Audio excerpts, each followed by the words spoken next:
So why am I mad at Cardano? They wasted our time. They came in 2018. Scoundress, there's been nothing that they've developed. There's been no deliverable. There's been no product. So my problem with them is, one, they wasted my time. Two, what has happened in these past 4 years, right? We've had war of identity, right? And this was the company that was supposed to solve that. And they've done absolutely nothing. There's no deliverable. I keep asking. They're in it for the price pump, right? They went from 60 to 80 to $1.20. Now I think they're at 90 cents a token. Does their token serve any utility? No.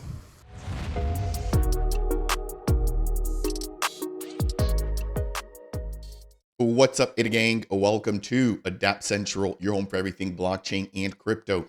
My name's Fareed. As a part of today's video, we're going to be reacting and reviewing an old clip, which has just been resurfaced by the Hex community, which, if you aren't aware, Charles has recently sort of gone on a rant about them and sort of how delusional they are as a community. And therefore, we've now seen their community firing back at the Cardano community and Charles Hoskinson, basically claiming that Cardano is a slow rug and a completely failed project, given one instance, which we've seen unfold with decentralized IDs and ATALA Prism taking place in Ethiopia.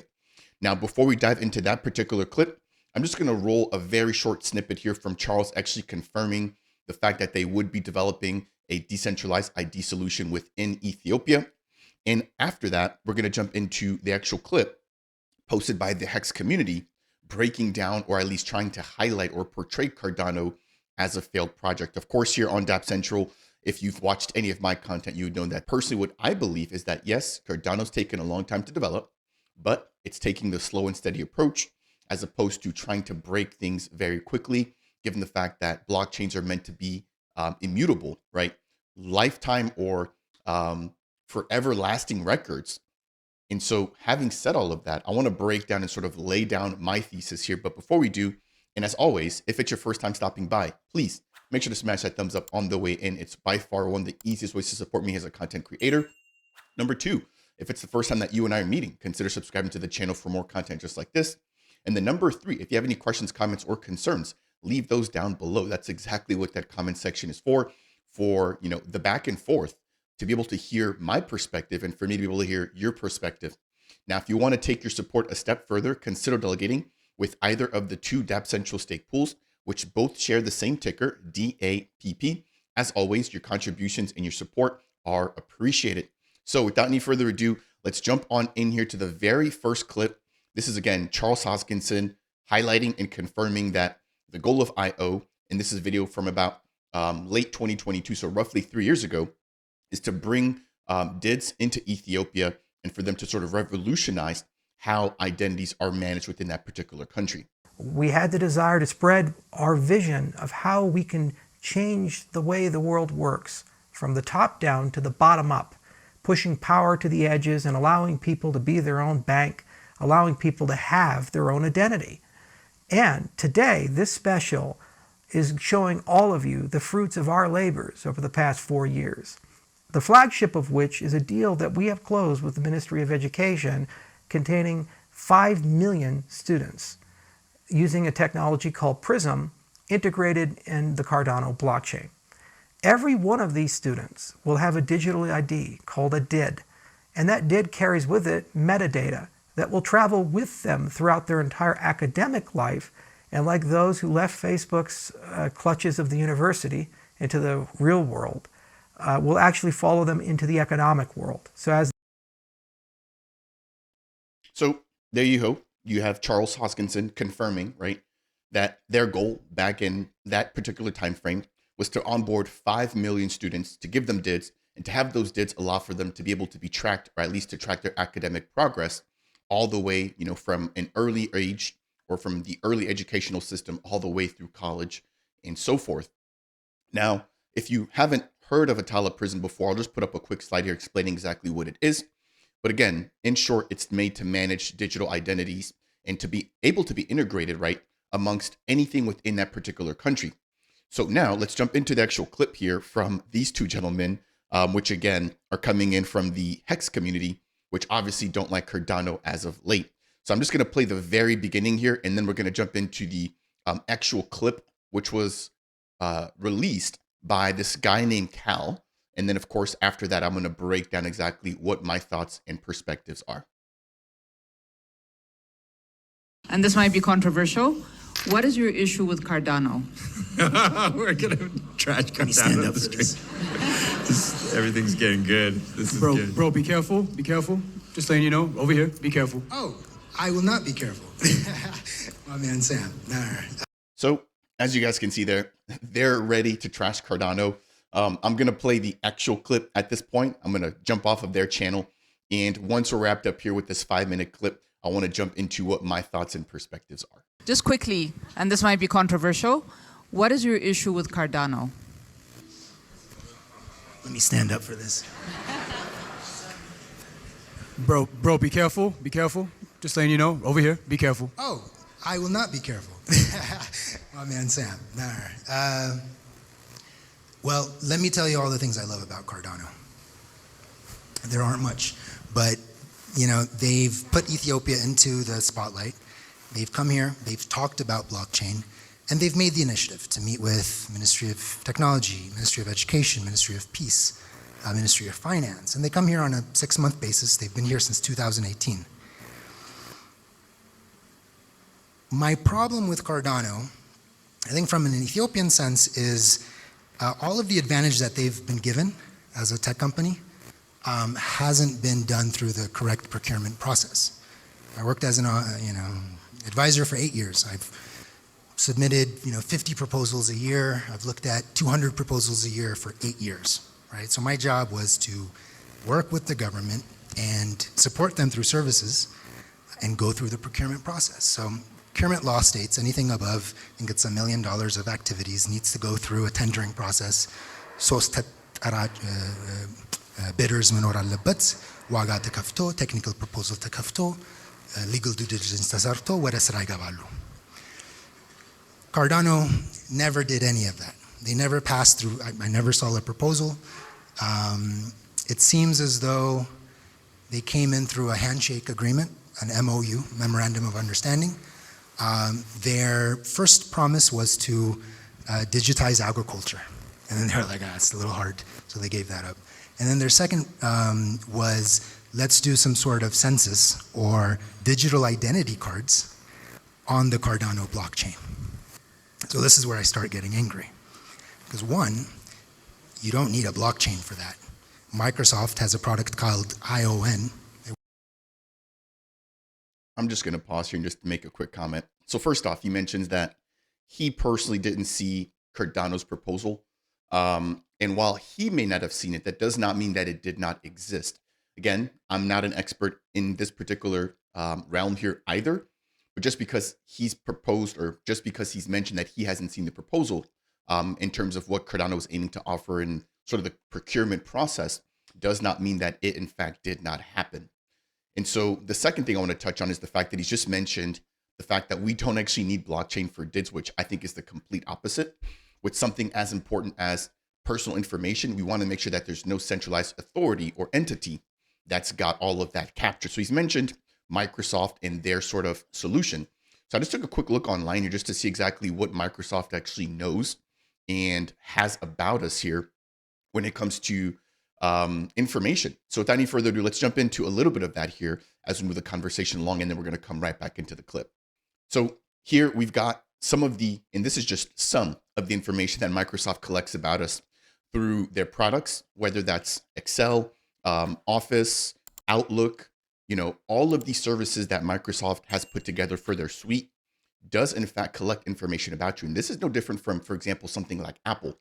But just in short, it collects information such as your name and contact data, your passwords, your password hints, your demographic data, your payment data, your credit card numbers, your security codes, your subscription and licensing data, your interactions, right? So when you're making payments, your account history, your browser history, your device data, your connectivity data, your troubleshooting, and even help data, your voice data, your search and commands, your contacts, your relationships, and your your location data as well. So you mean to tell me that, a company that already has this much information deserves even more when it comes to our DIDs or just additional information that is sort of state or countrywide? I personally don't think so. And this is exactly why we need this to be done using blockchain technology. That way, no centralized authority has that information. No centralized authority has the ability to sell that behind our backs, etc. So I don't want to harp too much here, but I did want to take a minute here to at least briefly show what I was able to find in terms of what Microsoft already has, and the fact that this gentleman here would rather a centralized solution versus a decentralized solution, I think also does raise a lot of concerns for me personally. So again, I'm not going to harp too much here, but let's jump back in and finish the clip here. We're literally already halfway through it. It works perfectly for digital IDs. But was Microsoft allowed to compete on the tender? No. All right, so they made a promise to do digital IDs. Was there any payment for that? Not really. We never saw any money, right? It just seems kind of, oh, let's do it, all right? Let's invest in it. But has there been any work towards that? No, because census is a very complicated problem in Ethiopia, right? So they have about a handful of staff, 3 or 4 in Ethiopia, more on the marketing side. Are they doing real data collection? No. And I can prove this because a few months ago, the Ethiopian government stopped waiting for the technology output and did it themselves. ID.ET. It's completely Ethiopian owned. Bashara, they're doing digital identity. Again, let's take a quick break here. And I did actually verify this information. So if you jump over to id.gov.et, you can see that their government did actually take off with their own solution, which again is not blockchain based, right? So it's called a FIDA, where you can come in here, you can register, get a card printed, and then you can basically integrate this, or this is integrated throughout their entire country. So we've got a picture here of a digital ID card, and exactly you can sign up and sort of join the program there. So again, I'm not trying to just put out content here just for the sake of putting it out. I actually want to double check and actually fact check a lot of this information, which this piece is actually true. Now I'm going to be breaking down exactly IO's response in just a moment, right, as to what they think and sort of their side of the story here in terms of ATALA Prism, the rollout, Identus, and just a lot of things that have happened in the last 2 years or 3 years combined. So let's jump into the very, very last piece of this video, and then I'll go ahead and break down some additional facts that I've been able to find myself. Ethiopian homegrown solution. So why am I mad at Cardano? They wasted our time. They came in 2018. Scoundress, there's been nothing that they've developed. There's been no deliverable. There's been no product. Now, when they talk to the international media, Ethiopia is a success story, right? We're on the blockchain, 5 million kids, you know, another problem I have with them. Let's just say we agreed that blockchain is good. Digital identity needs to be kept on a blockchain. Why the hell would we give the password access to an Australian company with partners in Germany and partners in Switzerland and a guy named Charles in Chicago or Colorado? It makes no sense to me for them to be the stakeholders of this project. It's a very big project, and it can be corrupted, right? Because it's not decentralized. I think we can prove that. So my problem with... You guys know I have to make a comment about that.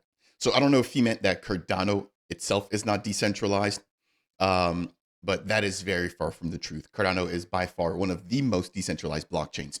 Now, in terms of stakeholders and people that were developing ATALA Prism and sort of who were on the bill for this initiative, yes, a lot of them were not native to Ethiopia, but so is the same with Microsoft, right? Which he's also sort of been hinting at he would rather have as opposed to Cardano or IOG developing ATALA Prism. So again, I think just looking at both sides of the coin here, that's something that would be very hard to do, is to get a team that's only Ethiopian based to work or develop something as sensitive as a DID system using blockchain, especially, right, if they aren't a country that's actively involved in that particular sector. So for me, it makes sense that you have to look outside to get people that do understand or that know how this stuff works to come and actually build it for you. Again, just wanted to quickly interject there as we get ready to wind down. With them is, one, they wasted my time.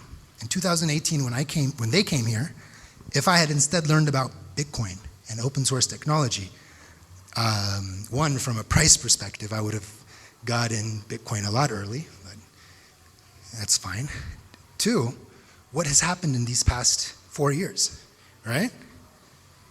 We've had war of identity, right? And this was the company that was supposed to solve that. And they've done absolutely nothing. There's no deliverable.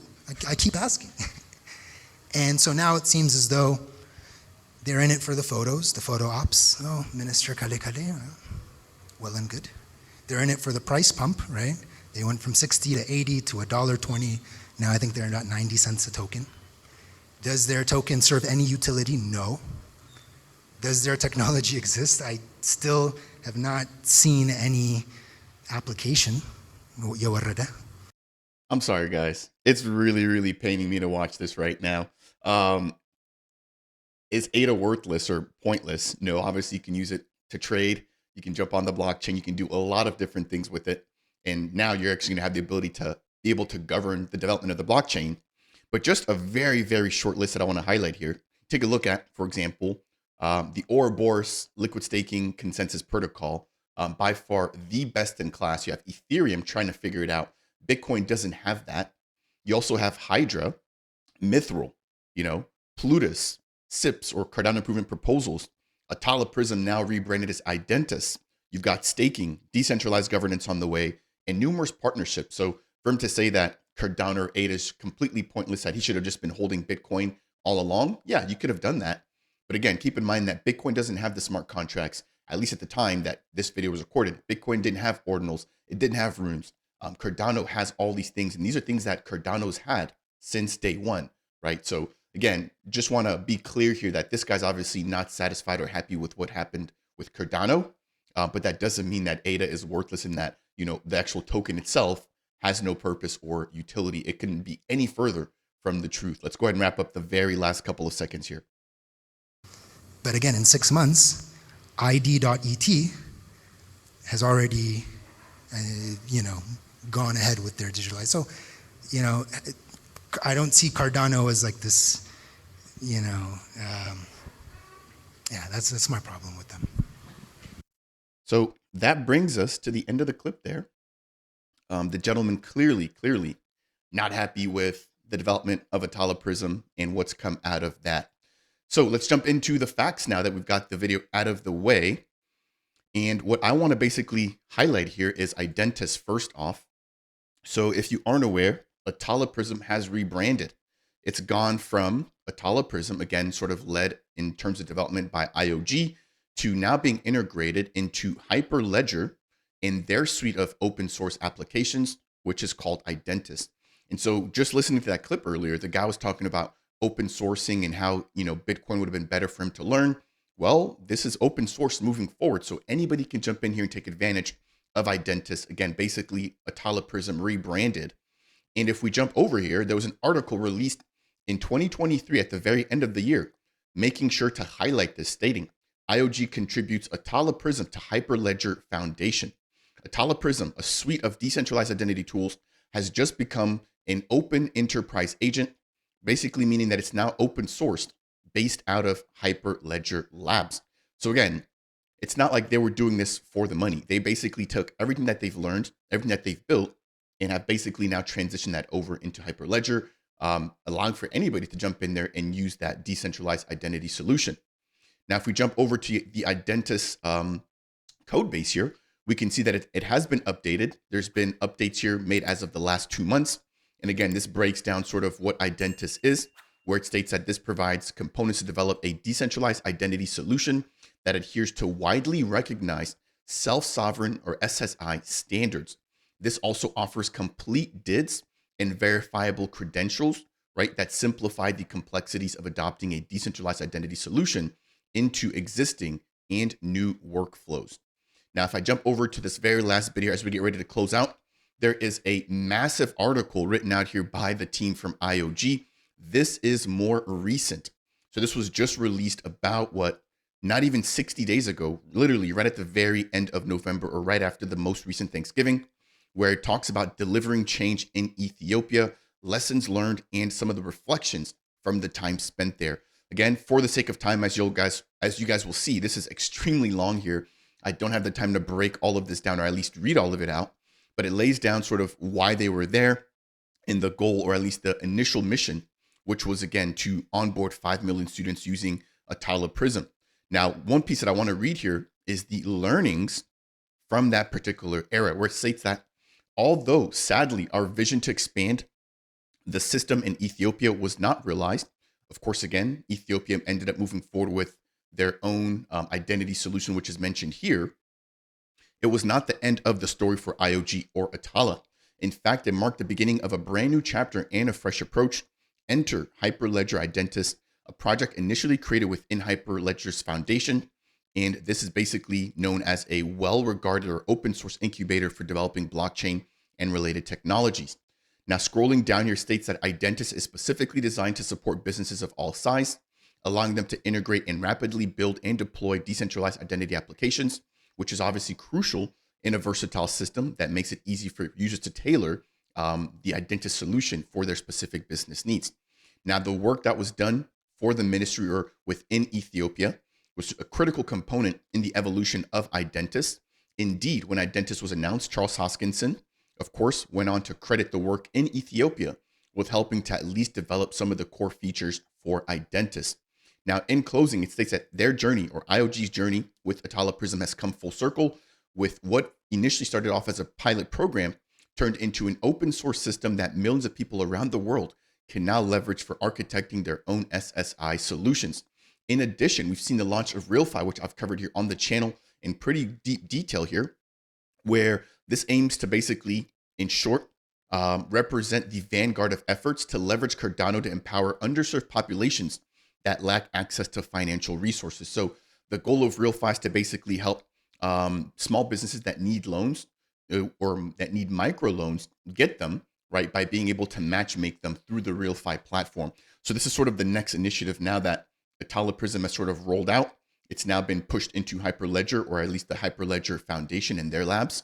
And now, you know, that the space is available, RealFi appears to be the next sort of push in order to get things up and running and integrated within the continent of Africa. So that'll bring us here to the end here for today's video. Yes, there have been some bumps and bruises in the road, but I want to take an opportunity to highlight this recent clip that sort of resurfaced again as of late from the Hex community, and to really address what has gone on. And I just really recommend that everybody does their own research. And if you want, I'll leave the link to that particular latest article down below. Again, hearing from IOG's side and perspective as to what's actually happened there with Ethiopia. Now, of course, this is just one of many initiatives taking place around the world. We've seen a big focus as of late within Latin America, specifically Argentina, where we've now gotten a couple of MOUs signed, and we now have work beginning to actually deploy blockchain-based solutions, all running off of the back end of Cardano out of that particular country. So that'll bring me to the end here for today's video. As always, if you enjoy content like this, please make sure to smash that thumbs up. I do appreciate it. If it's your first time stopping by and you want more, consider subscribing. And last but not least, if you have any questions, comments, or concerns, please go ahead and leave those down below. That said, and as always, I'll see you guys in the next video. Cheers, everybody. Take care.